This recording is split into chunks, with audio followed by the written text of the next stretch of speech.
तो आज के दंगल में हम चर्चा करेंगे जिस तरीके से वक्फ बोर्ड को लेकर आज वक्फ बोर्ड के खिलाफ, वक्फ बोर्ड के कानून के खिलाफ पटना में प्रदर्शन किया गया। वहां पर लालू प्रसाद यादव, तेजस्वी यादव समेत तमाम विपक्ष के नेता वहां पर पहुंचे थे। कांग्रेस भी वहां पर शिरकत कर चुकी थी।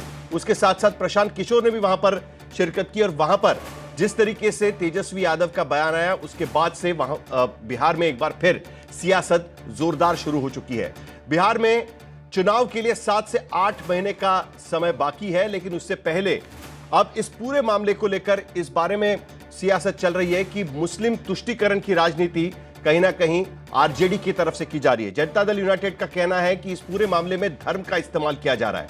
लेकिन क्या सचमुच में अब बिहार में मुस्लिम वोट्स को लेकर राजनीति चल रही है? क्योंकि कुछ ही दिन पहले भारतीय जनता पार्टी के अल्पसंख्यक सेल के तरफ से भी घोषणा की गई है कि ईद के मौके पर 32 लाख मुस्लिम परिवारों को प्रधानमंत्री मोदी का तोहफा दिया जाएगा। उसके साथ साथ इसका आवंटन भी शुरू हो चुका है, बिहार में भी शुरू हो चुका है। लेकिन बिहार की राजनीति के इससे पहले जब मुख्यमंत्री का वहां पर इफ्तार पार्टी रखी गई थी नीतीश कुमार की, उसमें मुस्लिम संगठनों ने शिरकत नहीं की। उसके साथ साथ होर्डिंग्स भी लगाए गए थे कि वक्फ बिल का समर्थन करने वाले नीतीश कुमार के इस आयोजन में हम शामिल नहीं होंगे, इस बात का भी जिक्र किया गया था। तो इस पूरे मामले पर आज के दंगल में हम चर्चा करेंगे, लेकिन उससे पहले देख लेते हैं ये स्टोरी।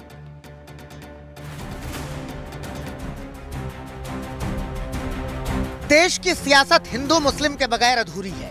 बिहार के सियासी पिच पर भी धर्म की घास उग रही है, जिसमें हर पार्टी अपने एजेंडे के हिसाब से बैटिंग करने को तैयार है। इफ्तार पार्टी पर चल रहे घमासान के बीच आज मुस्लिम संगठन ने वक्फ बोर्ड बिल को लेकर प्रदर्शन किया, तो आरजेडी की ओर से लालू और तेजस्वी शामिल हुए। जीत की हुंकार भरी। वक्फ के जायदाद के खिलाफ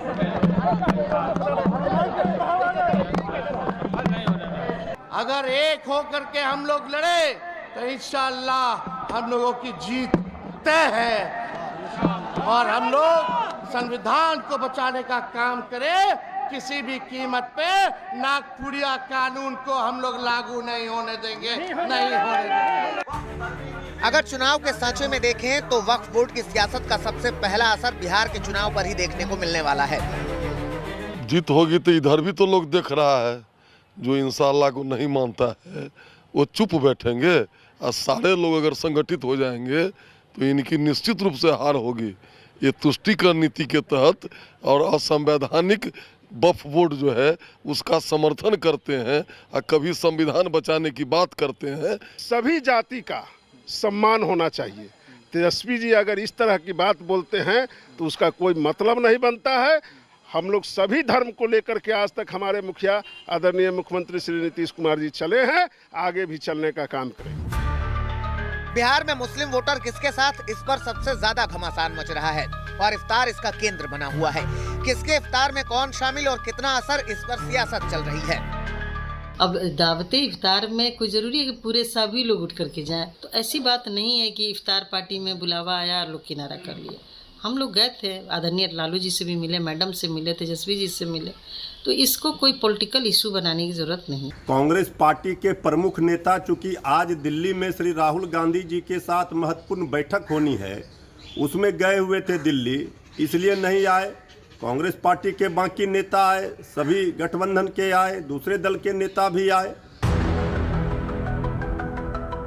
भले ही बीजेपी नेता इफ्तार पार्टी ना दे रहे हों, लेकिन बिहार में सहयोगी दलों की इफ्तार जारी है। नीतीश कुमार, जीतन राम मांझी और चिराग पासवान इफ्तार दे चुके हैं, लेकिन इनके इफ्तार से मुस्लिम संगठनों की दूरी ने एक और सियासी मुद्दा गर्म कर दिया है। अगर ऐसे आयोजनों में भी अगर राजनीति करने लग जाएंगे और ऐसे लोग जो कि धार्मिक संस्थानों से जुड़े हुए हैं वो राजनीतिक दलों के साथ पक्षपात या मतभेद करने लग जाएंगे, तो मुझे लगता है इन आयोजनों का जो औचित्य है, जो पवित्रता है, वो समाप्त हो जाए। उधर चुनाव से पहले बीजेपी ने सौगाते मोदी की लॉन्चिंग की है, जिसे बिहार की राजनीति से जोड़कर देखा जा रहा है। आपने कभी मगरमच्छ का मुंह देखा है? मगरमच्छ के मुंह को देखोगे तो मगरमच्छ का मुंह जब मुंह खोलता है, दांत लगता है, लोग दांत फाड़ के हंस रहे हैं। उस मगरमच्छ के पास जाओ तो वो मगरमच्छ आपको निकल जाता है। वही हाल बीजेपी का है। और नाम इन्होंने सौगाते मोदी दे दिया है। और सौगाते मोदी, इसमें अहंकार की बू आती है। सौगाते आप यानी मुस्लिम परिवार को कर रहे हैं तो सौगाते मोदी करके करेंगे, अगर करना चाहते हैं आप तो। ये सौगाते मोदी नहीं, कहिए सौगाते सरकार है। राजनीतिक पार्टियों की सक्रियता बता रही है कि चुनावी सीजन की तैयारियां शुरू हो गई हैं। चुनावी बाजार में नए नए प्रोडक्ट लॉन्च हो रहे हैं। आरजेडी आरक्षण की जमकर मार्केटिंग कर रही है तो कांग्रेस दलित कार्ड लेकर आई है। कांग्रेस ने दलित चेहरे को बिहार का प्रदेश अध्यक्ष बनाया है। आज पटना में कांग्रेस का दलित समागम का आयोजन है। वहीं 29 अप्रैल को अमित शाह बिहार के दौरे पर जाने वाले हैं। जाहिर है इस बैठक में बिहार को लेकर रणनीतियों को धार दी जाएगी। इधर आज शाम 7 बजे बीजेपी सांसद और बिहार बीजेपी के पूर्व अध्यक्ष संजय जायसवाल के घर एनडीए सांसदों का डिनर होने वाला है। वैसे तो ये डिनर बिहार दिवस को लेकर है, लेकिन मकसद बिहार चुनाव को लेकर मुलाकात की है। इसी तरह की डिनर पार्टी सांसद विवेक ठाकुर और संजय झा के यहाँ भी हो चुकी है, जिसमें गृह मंत्री अमित शाह शामिल हुए थे। आज की डिनर बैठक में बीजेपी अध्यक्ष जेपी नड्डा भी शामिल होंगे। आज तक ब्यूरो। तो बिहार में जैसे जैसे चुनाव नजदीक आते जा रहे हैं, हर पार्टी अपने हिसाब से कमर कस रही है। बीजेपी बिहार को लेकर पूरी रणनीति तैयार कर रही है, तो कांग्रेस में भी मंथन का दौर जारी है। लेकिन इन सब पर धर्म और जाति की सियासत सबसे ऊपर नजर आ रही है। तो क्या मुस्लिम तुष्टीकरण या मुस्लिम राजनीति एक बार फिर बिहार पे चर्म पर है? इसी पर हम बातचीत करेंगे। और जिस तरीके से बिहार में अलग अलग आयोजन हो रहे हैं, क्या उसमें सचमुच में धार्मिक संगठनों का दखलंदाजी उसमें है, जिस तरीके का आरोप लगाया जा रहा है, उस पर भी चर्चा होगी। हमारे साथ में शहजाद पूनावाला भारतीय जनता पार्टी की तरफ से चर्चा में शामिल होंगे, चित्तरंजन गगन आरजेडी की तरफ से चर्चा में शामिल होंगे, अभय दुबे कांग्रेस की तरफ से और धीरेन्द्र कुमार एलजेपी का पक्ष रखेंगे। जनता दल यूनाइटेड के प्रवक्ता इस चर्चा में शामिल होने वाले थे, पता नहीं क्यों नहीं इस चर्चा में शामिल हो रहे हैं। हो सकता है कि कई सवालों के जवाब भी उनको देने पड़ सकते हैं। लेकिन शुरुआत शहजाद पूनावाला आपसे, राजनीति वहां पर शुरू हो चुकी है क्या? क्योंकि वहां पर सौगाते मोदी भी बट रहा है और दूसरी तरफ हम देख रहे हैं कि वक्फ बोर्ड के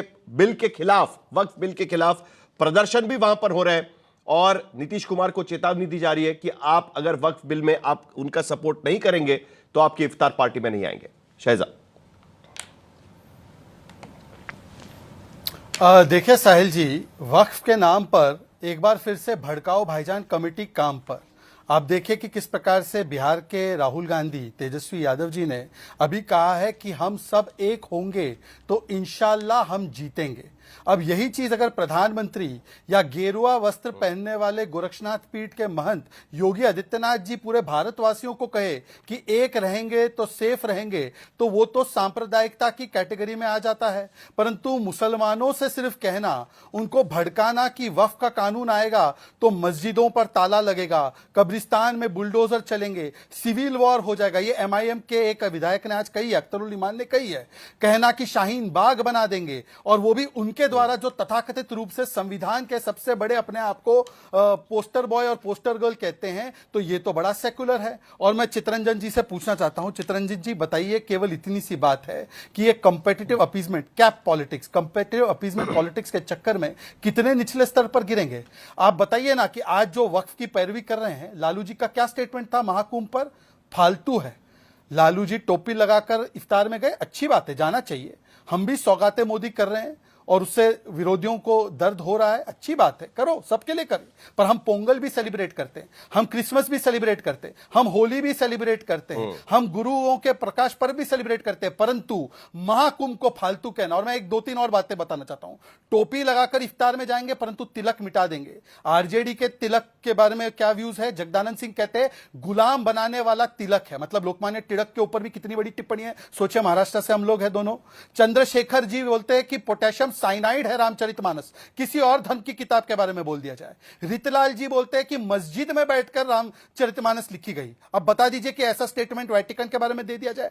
फतेह बहादुर सिंह बोलते हैं कि शिव जी ने अपनी बेटी से शादी की है, उनके विधायक है। और राम मंदिर के विषय में बोलते हैं कि मानसिक गुलामी का चिन्ह है। मैं केवल चित्तरंजन जी से कहना चाहता हूं, ये तो सेकुलरिज्म के सबसे बड़े सूरमा है ना। एक बार ऐसा स्टेटमेंट किसी और धर्म के आयोजन के बारे में बोल दीजिए। और मैं पूछना चाहता हूं कौन सा प्रावधान है जिससे कि आ जाएगा तो वो वक्फ जो है जमीन छिन जाएगी। वक्फ की मांग, उसमें संशोधन की मांग मुसलमानों ने की। Sachar committee report, 9th JPC report. In fact मैं आपको एक आर्टिकल बताना चाहता हूं, यासिर अली मिर्जा ने लिखा है बियॉन्ड हेडलाइंस में, और उन्होंने लिखा है कि कैसे एक एग्जाम्पल दिया है।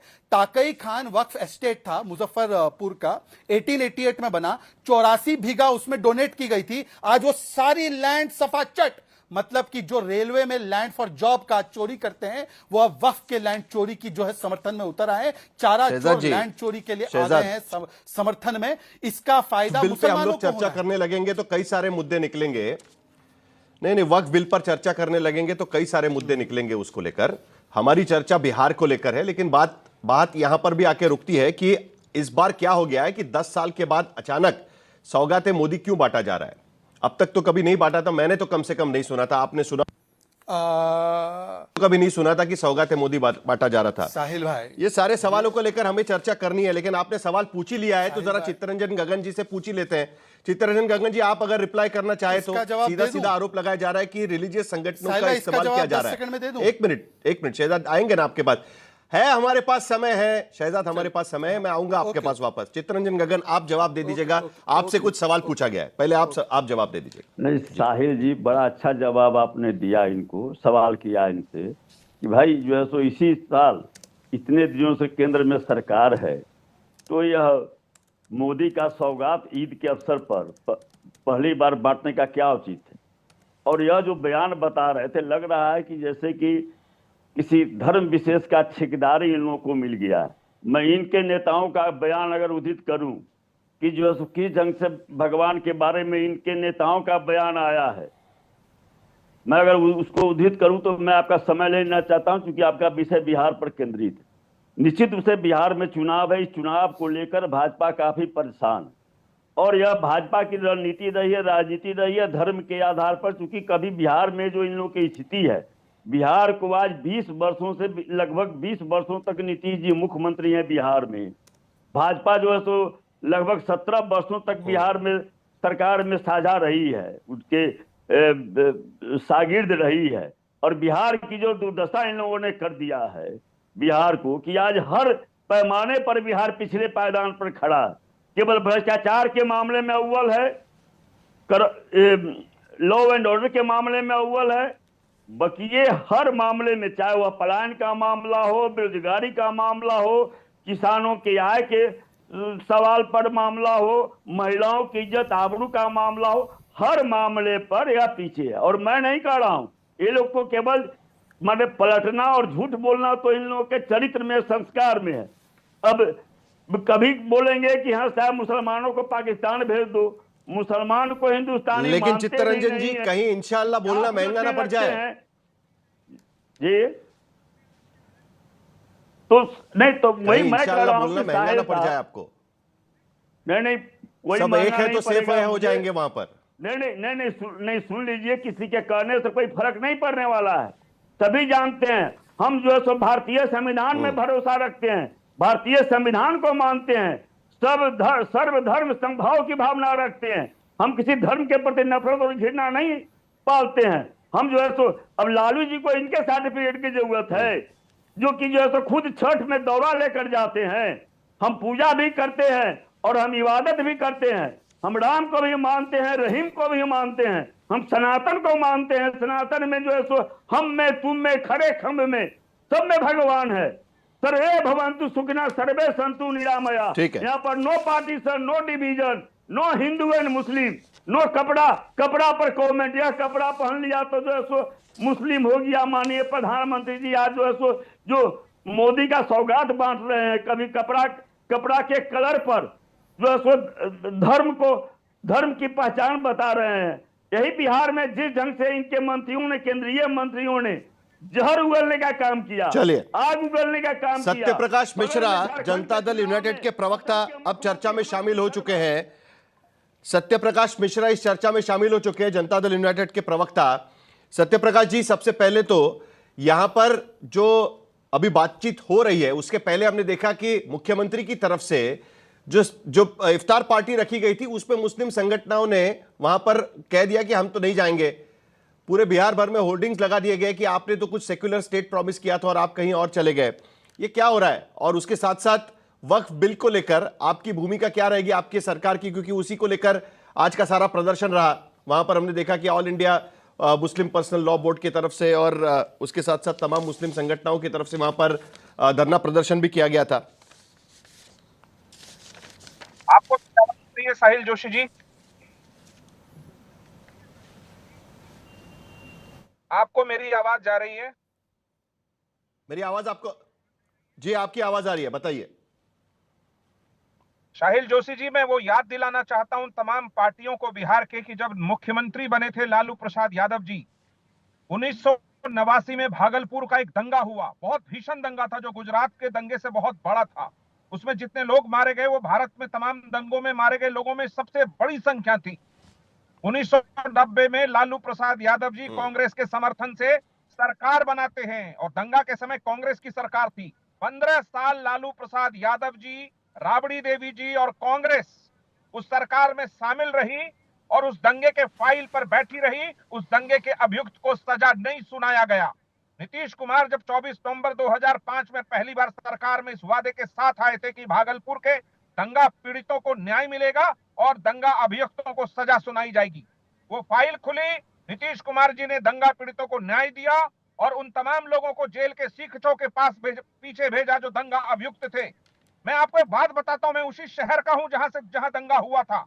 उस दंगा का मुख्य अभियुक्त लालू प्रसाद यादव जी ने उसको सांप्रदायिक सद्भाव का पुरस्कार दिया था। कोई भी व्यक्ति उसको गूगल खोल के देख सकता है और वो उनके जीप में खुला घूमा करता था। उस समय तमाम लोगों ने उनका विरोध क्यों नहीं किया लालू प्रसाद यादव जी और कांग्रेस का? 15 साल से 20 साल से नीतीश कुमार सरकार चला रहे हैं और सांप्रदायिक सौहार्द पे सरकार चला रहे हैं। उनका कमिटमेंट है सेक्युलरिज्म को लेकर के। उन्होंने अल्पसंख्यकों के विकास के लिए उद्यमी योजना लाई जिसमें 10 लाख रुपया मिलता है और 5 लाख रुपया उसमें सब्सिडी है। उन्होंने महिला विकास के लिए जो अल्पसंख्यक महिला हैं उनके विकास के लिए हुनर योजना लाई जिसमें 2500 रुपया मिलता है। अल्पसंख्यकों के लिए आवासीय विद्यालय बनाया। उनका कमिटमेंट है इसको लेकर के। ठीक है, कोई विपरीत परिस्थिति में किसी चंद लोगों ने हमारे इफ्तार का विरोध किया, लेकिन मुख्यमंत्री नीतीश कुमार का इफ्तार एक नेक संवाद के रूप में मशहूर है। वहां सिर्फ इफ्तार और व्रत नहीं खोला जाता, सामाजिक सौहार्द के लिए, आपसी भाईचारे के लिए, गले मिलने के लिए नेक संवाद स्थापित होता है। और उस लेकिन वक्फ बिल को लेकर जनता दल यूनाइटेड की भूमिका क्या रहेगी ये पूछा जा रहा है। क्या वो भूमिका आप बता सकते हैं? नहीं, मैं ये पूछ रहा हूं कि वक्फ बिल को लेकर पूछा जा रहा है कि जनता दल यूनाइटेड की भूमिका क्या रहेगी। नहीं, किस प्रश्न पे आप वक्फ बोर्ड पे पूछ रहे हैं? वक्फ बिल पे? जी, वक्फ बिल को लेकर पूछ रहे हैं। देखिए, वक्फ बिल से रिलेटेड मुख्यमंत्री जी नीतीश कुमार जी से लोग मुस्लिम संगठन मिले थे। उन्होंने उनको आश्वस्त किया और सुझाव मांगा कि आपको किन चीजों पे आपत्ति है, और उन सुझावों पर हमारी पार्टी के जो लोग संसदीय कमेटी में थे उस पर उन्होंने अपनी बातें दर्ज कराई हैं। वक्फ बिल जब सदन में आएगा, जिस मसौदे के स्वरूप में आएगा, अगर वक्फ में संशोधन होना है जो 2013 में भी हुआ है, 1954 में भी हुआ था, 55 में भी हुआ था, तो वक्फ अगर सुधारवादी योजना के तहत कोई संशोधन होता है तो वास्तव में जनता दल यूनाइटेड सुधारवादी संशोधन की पक्षधर रही है, हमेशा रही है। सांप्रदायिक सौहार्द की पक्षधर रही है। किसी भी मुस्लिम संगठन को और देश के अल्पसंख्यक समाज को हमेशा ये विश्वास में लेकर चली है कि जो भी कदम उनके लिए उठाया जाएगा उनकी सुरक्षा, उनके सम्मान और उनके भविष्य के हितों को ध्यान में रख के उठाते हैं। हम कभी किसी सांप्रदायिक सौहार्द को बिगाड़ने की कोशिश में कोई कदम नहीं उठाते हैं। ये वचन है नीतीश कुमार जी का कि 20 सालों में बिहार में जो अल्पसंख्यक समाज का कल्याण किया, मैं चुनौती देता हूं कि लालू प्रसाद यादव जी बताएं और राजद बताए कि एक कार्यक्रम ऐसा कोई किया हो 15 सालों की सरकार में जिससे अल्पसंख्यक समाज का कोई एक कल्याण हुआ हो। मैं राजनीति में उनका झोला उठाने के लिए तैयार हूँ। साहिल जी, नीतीश कुमार पर सवाल ठीक है, अभय दुबे जवाब दीजिए। साहिल जी, साहिल जी ये लगातार बोल रहे हैं, चुप कराइए। साहिल जी, मैं याद दिला दूं पहले तो मेरे काबिल विद्वान दोस्त को, शहजाद पूनावाला जी को, ये जीतन राम मांझी जी को भूल गए, जिन्होंने मर्यादा पुरुषोत्तम राम के लिए ऐसी बात कही थी कि मैं चैनल पर कर नहीं सकता। इनके राजनीतिक साथी संजय निषाद ने तो मर्यादा पुरुषोत्तम राम के पिताजी पर इतनी घृणित बात कर दी कि जिसको मैं चैनल पर कह नहीं सकता। ये भूल गए जब भागलपुर दंगे की बात करते हैं तो मुंगेर में क्या किया आपने? मां दुर्गा के अनुयायियों को, छोटे छोटे 10 साल के बच्चों को घेर कर पास से गोलियां मार दी। और जिन लोगों ने गोलियां मारी, जिस लिपि सिंह ने जो एसपी थी वहां, उसके पिताजी को मोदी जी ने केंद्रीय मंत्री बना दिया। 10 साल हो गए नीतीश बाबू। ये रामजादे, हरामजादे, शमशान, कब्रिस्तान, रमजान, दिवाली, एक शब्द का मुंह खोला आपने कभी? कभी खड़े हुए अकलियत के समर्थन में? कभी खड़े नहीं हुए। न दलितों के समर्थन में खड़े हुए। क्या कहा आपने दलितों के लिए? जब जाति सर्वेक्षण हुआ, राहुल गांधी जी ने मुखरता से आवाज उठाई तो पहले तो मोदी सरकार ने सुप्रीम कोर्ट में शपथ पत्र दिया कि कास्ट सेंसस कोई राज्य नहीं करा सकता, रोक दीजिए बिहार के जातिगत सर्वेक्षण को, क्योंकि आर्टिकल 246 में एंट्री 69 7 शेड्यूल की केंद्र का हक है। फिर जब हल्ला हुआ तो इनको एफिडेविट हटाना पड़ा। एक कहते 9 शेड्यूल में डाल दो मोदी जी, डाला मोदी जी ने, आवाज भी नहीं उठाते। और जवाब ये दे दिया मोदी जी ने कि ये तो राज्य सरकार का काम है। ये 31 जुलाई को 2024 को राज्यसभा में लिखित में जवाब दिया। बेशर्मी है ये, क्योंकि राज्यों का अधिकार ही नहीं है। ये तो केंद्र को 9 शेड्यूल में जानना था। इतनी आंतरिक कलह है। चिराग पासवान क्या कह रहे हैं कि अपराधियों का गढ़ बना दिया बिहार को। खुद सम्राट चौधरी और नीतीश कुमार के खिलाफ चिराग पासवान खड़े हो गए। नीतीश बाबू हाउस में कहते हैं जीतन राम मांझी को कि मूर्ख आदमी है, मूर्ख, इसकी मूर्खता की वजह से मैंने इसको मुख्यमंत्री बना दिया था। उसके मोदी जी पहले 33 घोटाले, 84 सेकंड में 33 घोटाले नीतीश बाबू के गिना के गए। और अमित शाह साहब कहते थे तुम्हारे दरवाजे हमेशा के लिए बंद है। सम्राट चौधरी ने पलटू राम नाम दिया। नीतीश कहते थे मर जाऊंगा लेकिन भाजपा में नहीं जाऊंगा। लेकिन सत्ता की चाशनी में एक साथ डूब गए ये सारे दल। ये नहीं देख रहा है कि बिहार भर्ती घोटाले एक के बाद एक भर्ती परीक्षा घोटाले हुए। ऐसी कोई परीक्षा नहीं जिसमें घोटाले नहीं हुए। 3 करोड़ 45 लाख रजिस्टर्ड मजदूर। लेकिन उसके बावजूद अभय दुबे, सवाल ये उठाया जा रहा है, आप कल्पना तो जमाते शरीयत ने आयोजित किए गए धरना प्रदर्शन में जाना, ये रिलीजियस संगठनों के प्रदर्शन में जाने जैसा नहीं है क्या? ये सवाल बार बार उठाया जा रहा है कि जो जेडीयू की तरफ से भी आरोप लगाया गया कि आप धार्मिक संगठनों को उसमें घसीट रहे हैं, ईद में राजनीति लाने की कोशिश चल रही है। नहीं, देखिए सवाल यह है कि वक्फ बिल में 44 अमेंडमेंट्स दिए थे प्रतिपक्षियों ने, क्यों अस्वीकार कर दिए उसको? अरे सामूहिकता के साथ लड़ाई लड़े ना। मैं पूछना चाहता हूं, दलित समाज के जो जातिगत सर्वेक्षण था उसमें आरक्षण दिया क्या बढ़ा के? जब कोर्ट ने रोक दिया और इन्होंने कहा मोदी जी 9 शेड्यूल में डालिए, तो आज दलित समाज और अल्पसंख्यक समाज, गौर से सुने मैं जो बात कह रहा हूं, नीतीश बाबू, एलजेपी और जीतन राम मांझी को दिया हुआ वोट भारतीय जनता पार्टी को जाएगा, जो आपको लगातार 10 साल से दोनों समुदायों को अपमानित कर रहे हैं। इस बात का हमेशा ख्याल रखिएगा। मैं बधाई देता हूं नीतीश कुमार जी, आपने आपकी वो साख खो दी भारतीय जनता पार्टी के साथ जाके। जो धर्मनिरपेक्षता की छवि थी सारे दलों की, मैं बड़ा आदर करता था, लेकिन वो आपने सारी प्रतिष्ठा धूमिल कर दी है। अब आप ओरिजिनल जवाब भी दे सकते हैं कि 10 साल के बाद सौगात मोदी की याद क्यों आ रही है, और इस बार सिर्फ सेवैया बटेगी या कुछ टिकट भी बटेंगे मुस्लिम कैंडिडेट्स को विधानसभा के लिए? मैंने वैसे वो सवाल सारे नोट करके रखे, परंतु अभय जी की बातों से शुरुआत करते हैं और फिर उन सवालों पर भी आते हैं। अभय जी, आप तो हम लोगों को बताने के बदले ये बता दीजिए कि लालू जी की सुपुत्री का नाम क्या है? मीसा। वो मीसा नाम पड़ा कैसे? वो किसके कुकृत्य थे जिसकी वजह से मीसा नाम रखा, और आज आप उनके साथ हैं? चलिए छोड़ देते, इतिहास के गर्भ में जाकर डिबेट करने की कोई आवश्यकता नहीं है। आते हैं आज के मुद्दे पर। कास्ट सेंसस की आपने बात की, चलिए मैं अब जाऊंगा कि नेहरू जी ने कास्ट सेंसस क्यों रोका, इंदिरा जी ने मंडल का विरोध क्यों किया, राजीव जी ने कैसे कहा बुद्धों को आरक्षण मिलता है, 61 में कैसे आरक्षण का विरोध किया नेहरू जी ने। मैं आज की बात करता हूँ। आप बताइए, नाना पटोले ने क्या बोला? आरक्षण मंडल के खिलाफ प्रदर्शन किसने किया? क्या बोला गया डीके शिव कुमार के द्वारा कि 4% मुस्लिम। नहीं, सब करिए ना, उनको बोलने दीजिए साहिल जी, वो सक्षम है। अभय जी को आज तक के प्रवक्ताओं, एंकर्स की आवश्यकता थोड़ी, बोलिए बहुत सक्षम आदमी है। हाँ, तो मैं ये कहना चाहता हूं कि कर्नाटका में तो कास्ट सेंसस की रिपोर्ट तैयार है ना। डीके शिव कुमार भाजपा के नेता है, करवा दीजिए ना जारी। हिमाचल में कहां कर रखी है कास्ट सर्वे, तो करवा दीजिए उसको जारी। और आप ही के राहुल गांधी ने कहा कि बिहार में जो कास्ट सेंसस हुआ है या कास्ट सर्वे हुआ है वो बिल्कुल फेक है, और यहां पर आप कह रहे हैं कि हमने बिहार में करवाया। एक एक करके सर, मैंने आपके बीच में एक भी शब्द नहीं बोला, एक एक करके मैं पूछना चाहता हूं सर। सर मैं अपनी बात रख सकता हूं क्योंकि बीच में डिस्टर्बेंस हो रहा है। साहिल जी बोलिए बोलिए बोलिए। साहिल जी मैं अपनी बात सुनाई कर दूं, बोलिए। Thank you.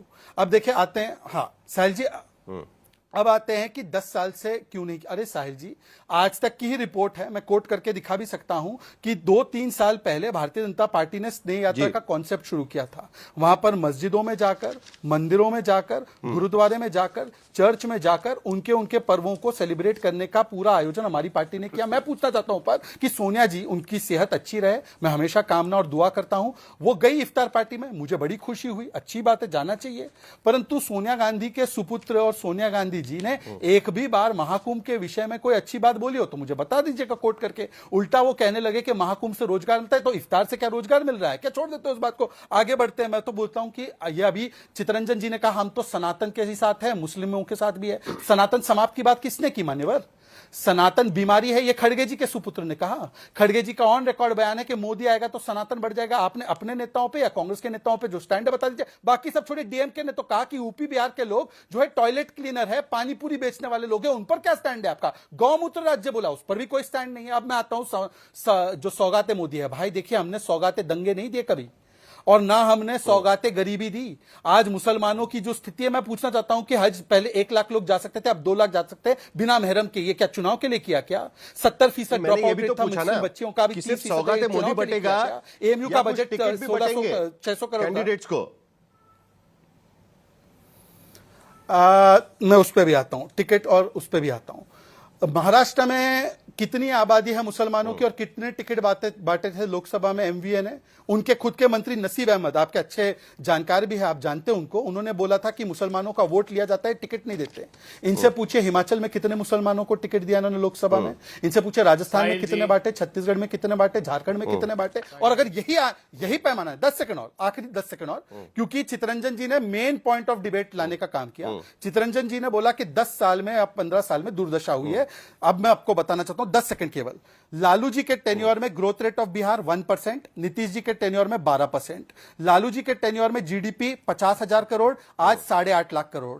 लालू जी के टेन्योर में 10 जो है अनडिवाइडेड बिहार में यूनिवर्सिटी थे, आज 35 यूनिवर्सिटी है कुल मिला के सारे। 10,000 बेड थे पहले अनडिवाइडेड बिहार में लालू जी के टेन्योर में हॉस्पिटल के, आज 35,000 बेड है। मैं सिर्फ इतना पूछना चाहता हूं कि हम ई से इनकम नहीं बोलते।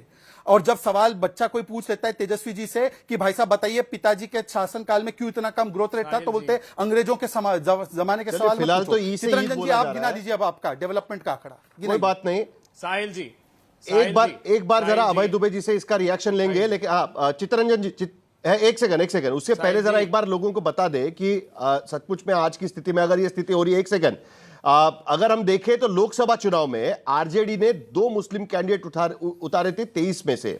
जनता दल यूनाइटेड ने 1 कैंडिडेट उतारा था, कांग्रेस ने 2 कैंडिडेट उतारे थे, बीजेपी का एक भी कैंडिडेट नहीं था। जो विधायक है आज की स्थिति में बिहार विधानसभा में, उसमें 19 विधायक सिर्फ मुस्लिम समुदाय से आते हैं, 8 आरजेडी से हैं और 4 एआईएमआईएम के विधायक उनमें शामिल हो गए। बीएसपी का 1, एआईएमआईएम का 1, सीपीआईएमएल का 1 और कांग्रेस के 4 विधायक आज की स्थिति में असेंबली में, बिहार असेंबली में यहां पर है। अभय दुबे जी से जल्दी से आपका जवाब लेंगे, उसके बाद धीरेन्द्र कुमार भी इंतजार कर रहे हैं, उनकी भी प्रतिक्रिया लेनी है, क्योंकि उनके पार्टी के नेता तो कह चुके हैं कि मुस्लिम मुख्यमंत्री बनाने में भी कोई परहेज नहीं है उनको, तो उनसे भी बातचीत करेंगे जरा। लेकिन सबसे पहले आपसे जल्दी से प्रतिक्रिया अभय दुबे जी।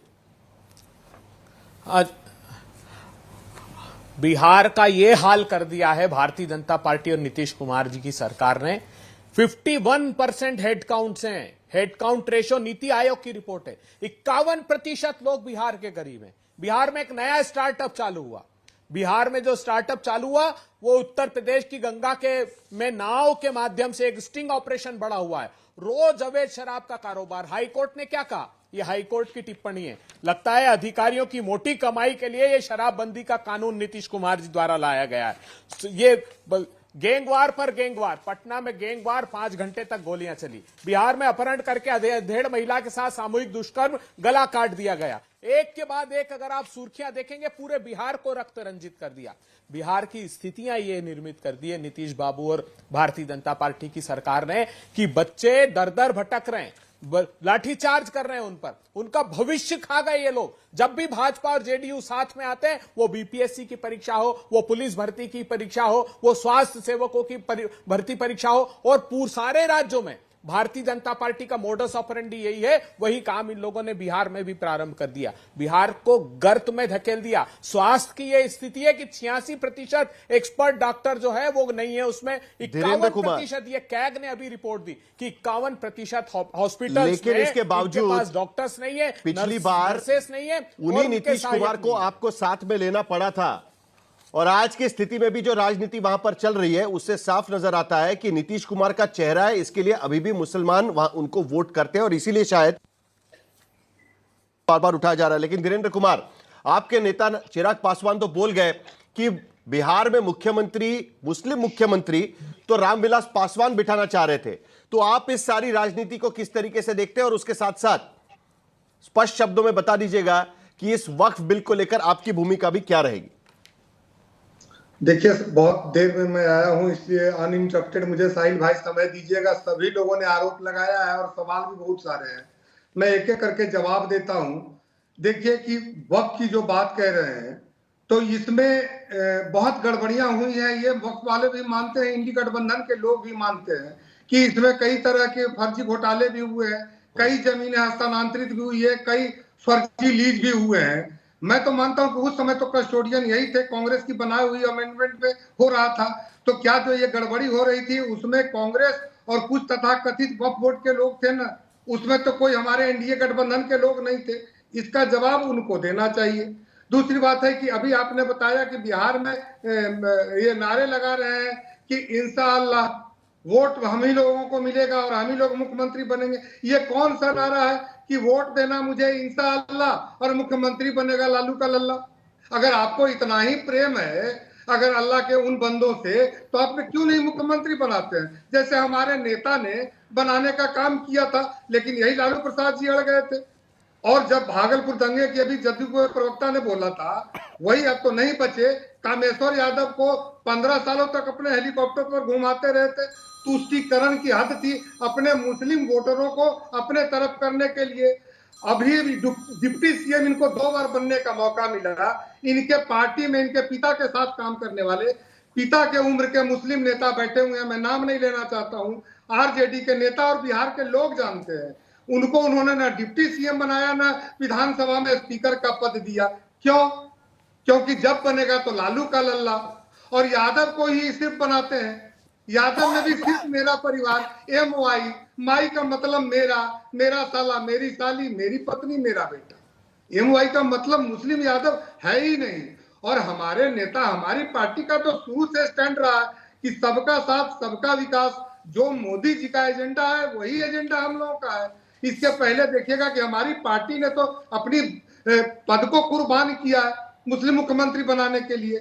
लेकिन जिस तरह से ये लोग बेईमानी करते हैं, आज वक्फ में उनको जो गरीबों को जो हक मिलना चाहिए, वो चंद उसमें बैठे कुछ लोग उसका इस्तेमाल गलत कर रहे हैं। जब गरीबों तक हम उसको पहुंचाना चाहते हैं सुधार करके, और ये कोई पहली बार सुधार नहीं हो रहा है, कांग्रेस के जमाने में 4-5 बार इसमें सुधार हुआ है। लेकिन वो सुधार इसलिए हो रहा था कि पॉकेट भरा जा सके, वो गरीबों का उनको हक हकूक नहीं मिल सके। आज गरीब मुस्लिम आबादी उससे लाभान्वित होगी साहिल भाई। तो चंद बैठे ऐसे लोग वक्त में जो है, और इंडी गठबंधन के साथी, उनको पेट में दर्द हो रहा है, मरोड़ हो रहा है। लेकिन यह सरकार एनडीए की और मोदी जी के नेतृत्व में न सरकारी संस्थाओं में घोटाले होने देंगे, न ऐसे बोर्ड निगमों में होने देंगे, न तुष्टीकरण के नाम पर आप किसी गरीब को अब मूर्ख बना सकते हैं। तो हम लोग पूरे तरह से मजबूती से बिहार में, तो मैं बता रहा हूं कि मेरे ही नेता के चलते आज जो गलती से उनको सीटें मिल गई है, साहिल भाई, ये आरजेडी को गलती से मिली है। चित्तरंजन जी, एक मिनट।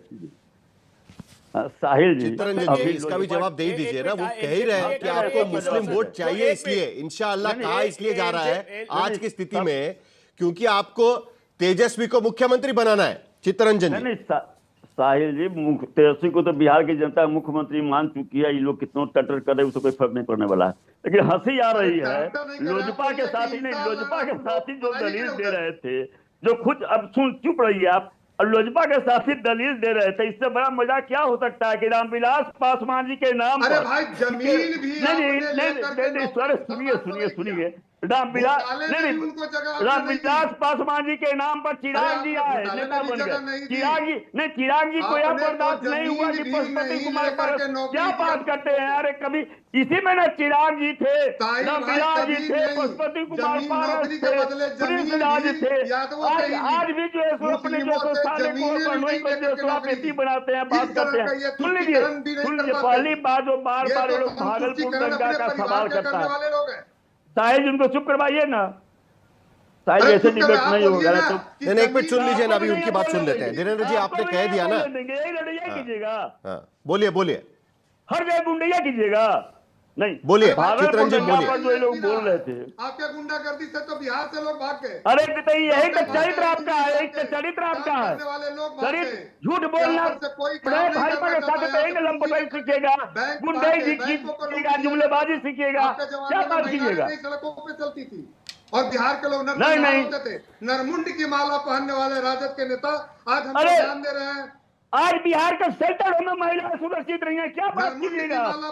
चिराग पासवान, अरे 2 दिन पहले चिराग पासवान का बयान देखिए, बात करने चले हैं 2 दिन पहले चिराग पासवान आपके क्या बोले। चलिए क्रॉस टॉक नहीं होना चाहिए, क्रॉस टॉक नहीं होना चाहिए।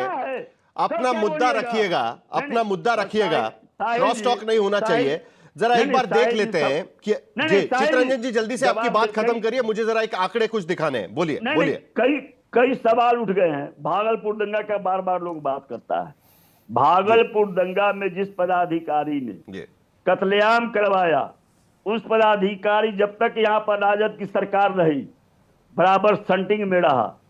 लेकिन जब नीतीश जी मुख्यमंत्री बने, उस पदाधिकारी को जो है सो डीजीपी बनाए। बात करेंगे। दूसरी बात जो यह कर रहे हैं, आज भी आप एनसीआरबी का रिपोर्ट देख लीजिए, देश में कम्युनल राइट में बिहार दूसरे नंबर पर है। एनसीआरबी की क्या बात कर रहे हैं आप? भारत सरकार शहजाद पूनावाला, शहजाद पूनावाला, एक मिनट जरा दोनों को शांत कराइएगा, मामला भटकना नहीं चाहिए। शहजाद पूनावाला, आंकड़े साफ बताते हैं कि पिछले चुनाव दर चुनाव जिस तरीके से मुस्लिम समुदाय वोट कर रहा है, बीच में पसमंदा मुसलमानों की भी बात की गई थी, प्रधानमंत्री ने खुद आकर उनके बारे में बात की थी, बिहार में ही आकर उनके बारे में बात की गई थी, उनके बारे में कई सारा घोषणाएं भी की गई थी। लेकिन अगर हम 2015 के विधानसभा चुनाव से देखें, सीएसडीएस का डेटा कहता है 18% मुस्लिम मतदार बिहार में है, 78% vote RJD Janata Dal United को मिले थे जब दोनों साथ में चुनाव लड़े थे, 8% एनडीए के पास गए थे। 2019 के लोकसभा चुनाव में कांग्रेस आरजेडी को मिलाकर 77% वोट मिले थे। नीतीश कुमार उस वक्त एनडीए के साथ में थे, 6% वोट उनको पड़े थे। 2020 के विधानसभा चुनाव में 76% वोट आरजेडी और जनता दल यूनाइटेड के पास चले गए थे, 5 आरजेडी और कांग्रेस के पास चले गए थे, और उसके बाद 5% वोट जो है विधानसभा में एनडीए के पास थे। लेकिन लोकसभा चुनाव में यह आंकड़ा 87% तक जाता है और 12% एनडीए के पास भी है। यही वजह है कि आज की स्थिति में हम देख रहे हैं कि ईद के आसपास या रमजान के आसपास या इफ्तार पार्टी को लेकर, वक्फ बिल को लेकर इतनी सारी बातचीत हो रही है और उसके साथ साथ सौगात मोदी भी बटा जा रहा है।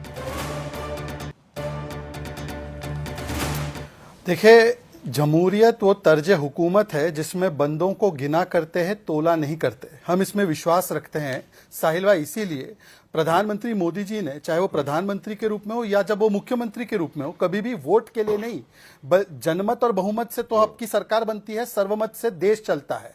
गुजरात और बंगाल का मैं आपको 10 सेकंड का एग्जांपल देता हूं। गुजरात में 10% मुस्लिम आबादी है और 10% उनका शेयर पब्लिक सेक्टर जॉब में है। बंगाल में जहां पर कभी भाजपा की सरकार नहीं रही, 25% आबादी है, केवल 2% शेयर है। अब क्या ये वोट शेयर के लिए किया गया? ये सीट के लिए किया गया? हम यकीन रखते हैं कि 80 करोड़ों को राशन मिले तो मोहम्मद को भी मिले, मोहित को भी मिले।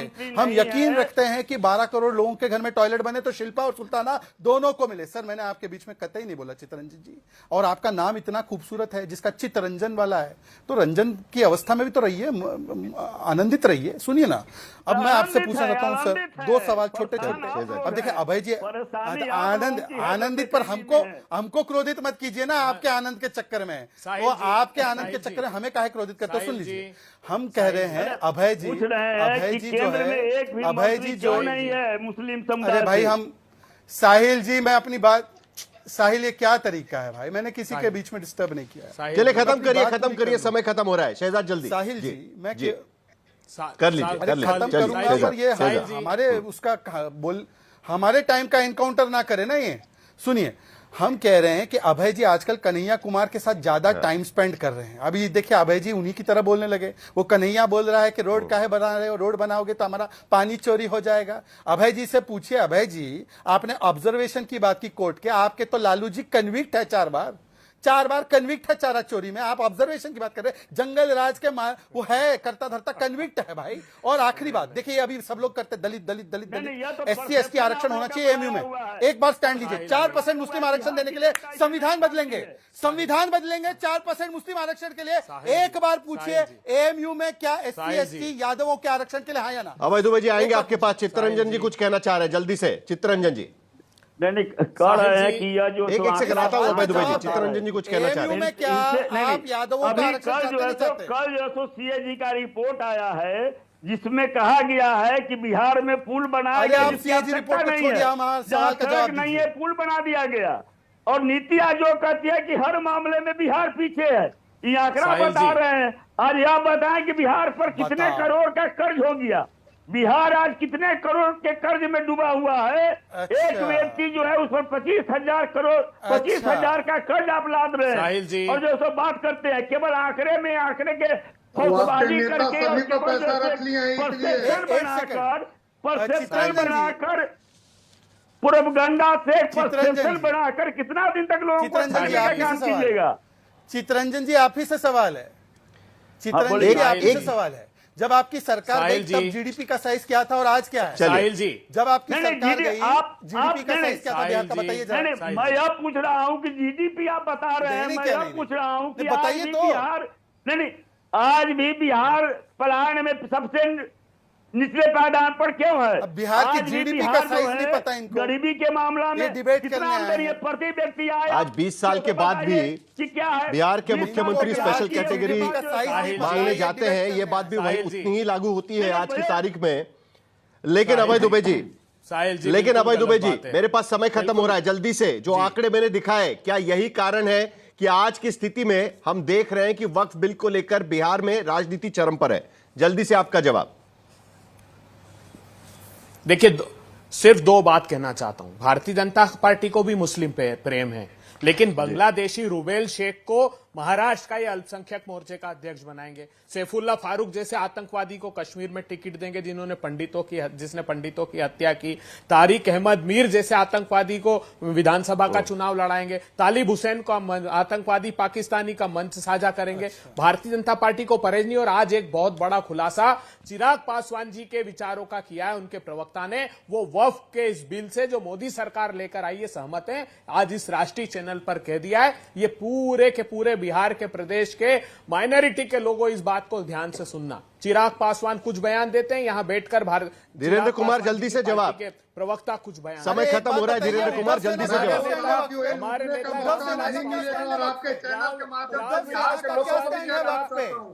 कि ये लाख प्रयास कर लीजिए, अब न बनेगा मुख्यमंत्री, कभी नहीं बनेगा मुख्यमंत्री। शहजाद एक मिनट, धीरेन्द्र बात कर रहे हैं। इंशाअल्लाह बस फाइनल। एक सेकंड एक वाक्य अभय जी ज्ञानवर्धन कीजिए कि उद्धव सेना का क्या स्टैंड है?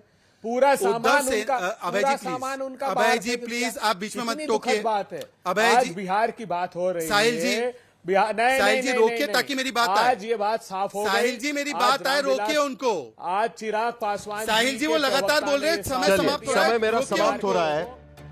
बिहार के चुनाव में 6 से 7 महीने का समय अभी बाकी है, लेकिन उससे पहले इस बार का रमजान इसी तरीके की राजनीति लेकर आया है। आज दिन भर बिहार में अलग अलग जगहों पर वक्फ बिल को लेकर प्रदर्शन होता रहा और वहां पर विपक्ष के नेता पहुंचते रहे और इसी के वजह से ये राजनीति को लेकर चर्चा यहां पर होती रही। फिलहाल एक छोटा सा ब्रेक लेंगे हम आज तक पर। ब्रेक के बाद देखेंगे हल्ला बोल। आप देखते रहिए आज।